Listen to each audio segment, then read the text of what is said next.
Get it, man. We're good, folks.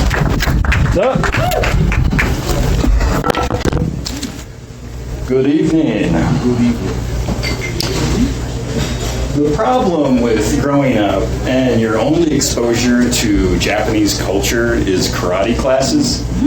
The first time I went to Japan, I got to the airport and this guy bowed at me. I thought he wanted to fight. But I've been fortunate enough to travel a lot.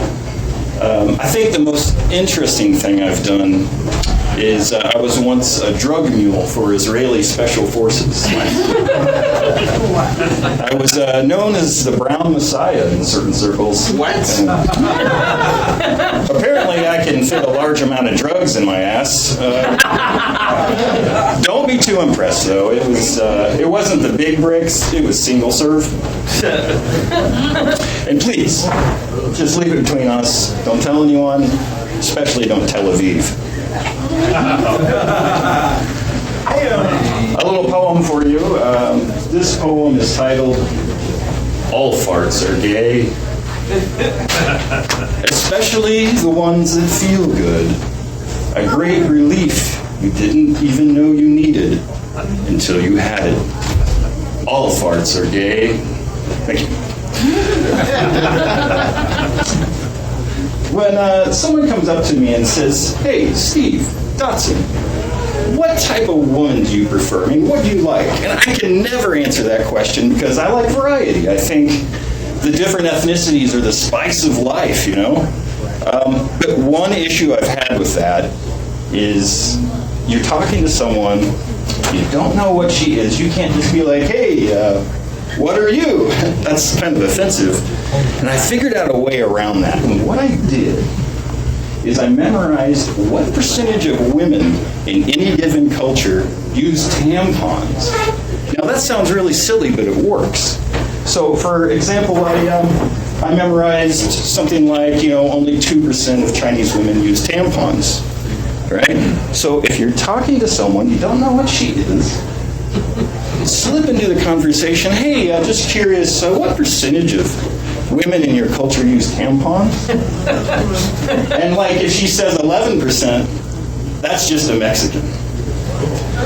They're not as exotic, right? They're, if you're in Switzerland, maybe. But if she says 2.9%, that's a Japanese lady. But I'm currently dating a nymphomaniac, and sometimes I feel like I take advantage of that too much. Like, for example, I was out in the backyard the other day putting up a birdhouse, and the instructions said I needed a 20-foot pole. So I didn't really feel like going to Lowe's and picking it up, so I went inside and told my nymphomaniac girlfriend I wouldn't fuck her with a 19-foot pole. So I got my 20-foot pole. So,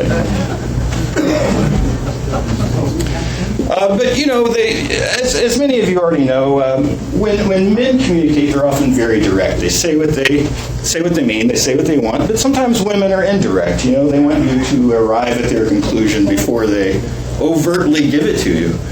And recently, I found out one of the things that women say, what it really means. I met this woman, and I thought it was great at first. She said she's aggressive in life, but passive in the bedroom.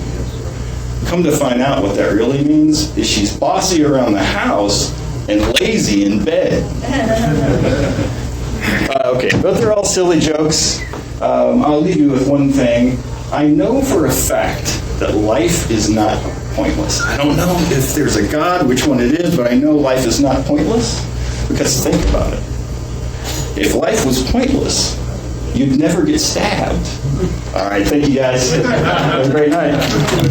Hey, Steve Dotson, everybody, give it up for Steve. That a baby, nice job. Yes. What about your cherry? Yes, thank you.